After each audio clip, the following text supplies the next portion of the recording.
사랑하는 신일교회 성도 여러분, 1월 25일 새벽 말씀입니다.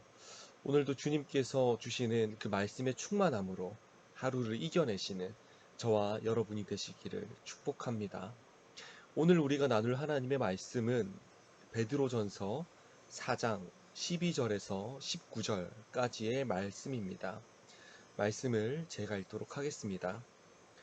사랑하는 자들아, 너희를 연단하려고 오는 불시험을 이상한 일 당하는 것 같이 이상히 여기지 말고 오히려 너희가 그리스도의 고난에 참여하는 것으로 즐거워하라. 이는 그의 영광을 나타내실 때에 너희로 즐거워하고 기뻐하게 하려 함이라. 너희가 그리스도의 이름으로 치욕을 당하면 복이 있는 자로다. 영광의 영, 곧 하나님의 영이 너희 위에 계심이라.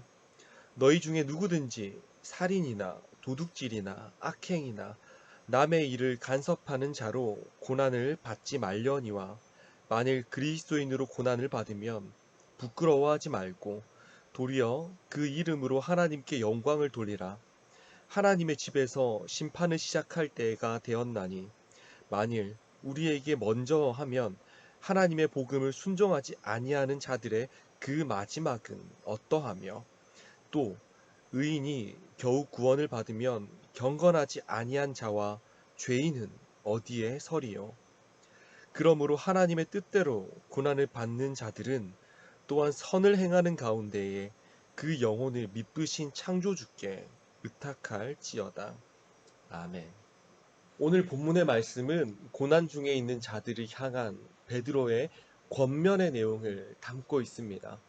그 권면의 중심 내용은 바로 고난을 기쁘게 여기라 입니다. 13절에서 베드로는 이 고난을 두 가지의 표현으로 묘사합니다. 먼저는 불이라고 이야기합니다.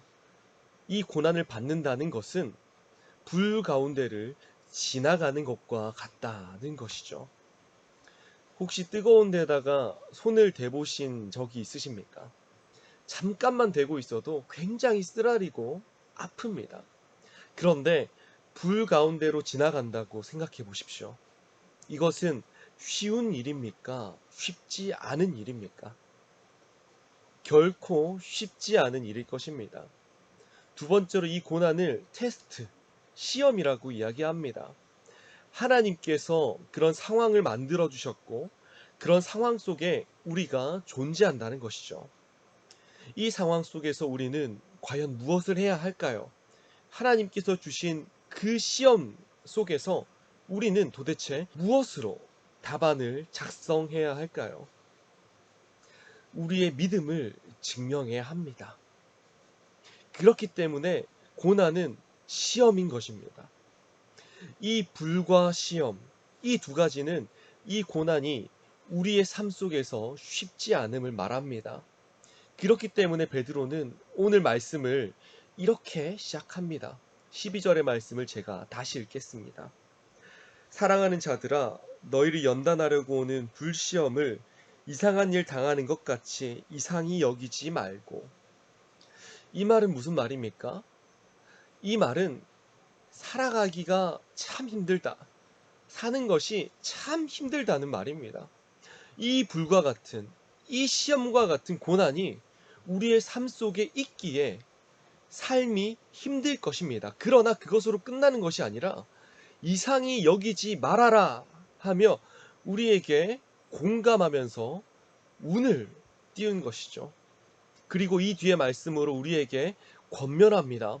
13절부터 16절까지의 말씀인데요. 고난을 당할 때에 즐거워하고 기뻐하고 복이 있고 부끄러워하지 않고 하나님께 영광을 돌리라. 우리는 이 여러 권면의 말씀 중에 16절에 그리스도인에 대해 깊이 생각해야 합니다. 이 단어는 예수님을 뜻하는 크리스토, 그리고 이아노스, 따르는 사람들이라고 불리는 이아노스의 합성어, 즉 예수 그리스도를 따르는 사람들이라는 의미를 가지고 있습니다. 이 말은 사실 그리스도인을 높이기 위해서 쓰인 단어가 아닙니다. 이 단어를 처음 쓴 사람들은 바로 로마 사람들입니다. 로마 사람들이 예수님을 믿는 사람들을 핍박하고 비하하기 위해서 먼저 썼던 그런 치욕의 말입니다. 그런데 사도 베드로는 무엇이라고 이야기합니까? 그것을 자랑으로 여기라고 말하고 있습니다. 이 이름에는 우리의 신분이 들어 있습니다. 하나님으로부터 부름받은 자들, 세상과 구별된 자들, 이 정체성을 자랑스럽게 여기라는 것입니다. 사랑하는 신일교회 성도 여러분, 코로나 상황이 터지면서 예수님을 믿는다는 것을 드러내는 것이 참 많이 어려워졌습니다. 매스컴에서 코로나의 전파의 주요 경로 중 하나가 교회로 방영되고 있고, 실제로 교회로 인한 코로나 전파가 있는 것을 우리는 쉽게 목격할 수 있습니다. 그렇기 때문에 어디 가서 예수님을 믿는다, 예배당에 간다 는 이야기를 하기가 참 쉽지가 않습니다. 특별히 직장을 다니시는 분들은 더 그러할 것입니다. 얼마 전 교회를 다니는 한 친구에게 이런 이야기를 들었습니다. 그 친구는 어린이집 교사로 일하고 있는데, 지역을 벗어나거나 예배를 참석하면 보고해야 하고 며칠간 쉬었다가 출근해야 된다라는 것입니다. 눈치가 상당히 보인다고 합니다. 사랑하는 신일교회 성도 여러분, 그럼에도 불구하고 이러한 상황 속에서 우리가 절대 놓치지 말아야 할 것이 있습니다. 그것이 무엇이냐면, 우리의 정체성을 절대로 부끄럽게 여겨서는 안 된다는 것입니다. 그리스도인이라는 것을 절대로 부끄럽게 생각해서는 안 된다는 것입니다. 우리가 있는 그곳에서 당당하게 예수님을 믿는 사람이라는 것을 드러내야 합니다. 물론 그것은 쉽지 않을 것입니다. 그것을 드러냈을 때 우리에게 오는 여러 가지 시선들이 있을 것입니다. 우리를 향한 비난과 비판이 있을지도 모릅니다. 그러나 괜찮습니다. 우리는 우리의 정체성을 밝혀야 합니다. 우리의 정체성을 부끄러워하지 말아야 합니다. 사랑하는 신일교회 성도 여러분, 우리의 정체성을 굳건히 지키는데 가장 중요한 그룹이 어디라고 생각하십니까? 물론 교회의 공동체이기도 합니다. 그러나 코로나 상황이든 코로나 상황이 아니든 우리의 정체성을 굳건히 지키는데 가장 중요한 그룹이 있습니다. 그 그룹은 바로 가정입니다. 혹시 가정 예배를 드리지 않는 가정이 있으십니까? 진정한 세상 속에서 그리스도인으로 드러내길 원하신다면 가정 예배를 통해서 그 속에서 먼저 그리스도인의 정체성을 드러내시고 확립해 나가시기를 바랍니다. 키워 나가시기를 바랍니다. 분명히 그것이 백신이 되어서 세상 속에서 부끄러워하지 않는 그리스도인으로 살아가게 할 것입니다. 이것을 꼭 기억하셨으면 좋겠습니다. 그리고 베드로는 17절과 18절의 말씀을 통해서 고난 가운데 기뻐할 수 있는 이유에 대해서 설명합니다. 그 이유는 무엇입니까?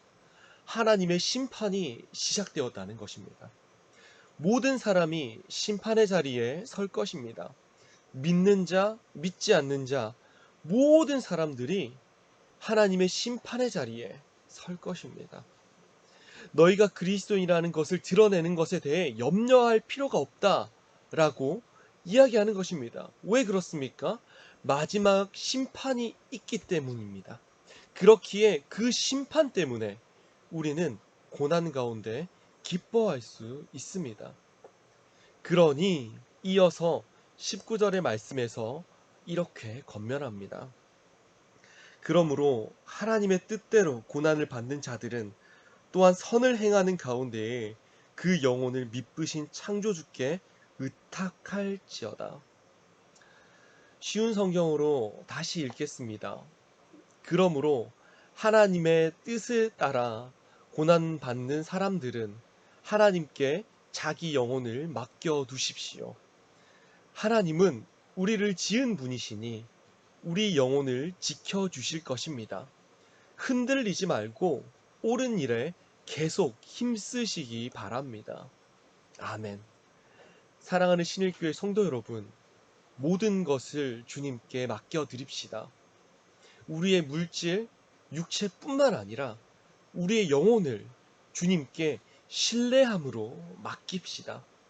그리스도인임을 드러내매 부끄러워하지 않고 선을 행하기에 주저하지 않고 오늘 하루를 살아가시기를 원합니다. 주님께서 분명 우리 영혼을 지켜주실 것입니다. 옳은 일에 계속 힘씁시다. 주께서 당겨주시고 밀어주실 것입니다. 기도하겠습니다. 사랑이 많으신 하나님 아버지, 오늘도 말씀을 허락하셔서 말씀의 힘으로 하루를 살아가게 하시니 너무나도 감사합니다. 주님 아버지, 바라옵기는 우리가 세상 속에서 그리스도인임을, 우리의 정체성을 드러내매 주저하지 않도록 하게 하여 주시옵소서. 주님 아버지, 더욱 바라옵기는 가정에서부터 우리 정체성의 드러냄과 확립이 이루어져 그 기반을 가지고 세상으로 나아가 세상 속에서도 장성한 자와 같이 흔들리지 않는 우리가 될 수 있도록 하여 주시옵소서. 주님 아버지, 날마다 우리는 흔들리지만 그럼에도 주님을 의지하며 하루를 살아갑니다. 주님, 오늘 하루도 주님께 모두 의탁드립니다. 아버지 하나님, 하루의 시작부터 끝까지 주님께서 함께하여 주시옵소서. 감사합니다. 사랑합니다. 예수님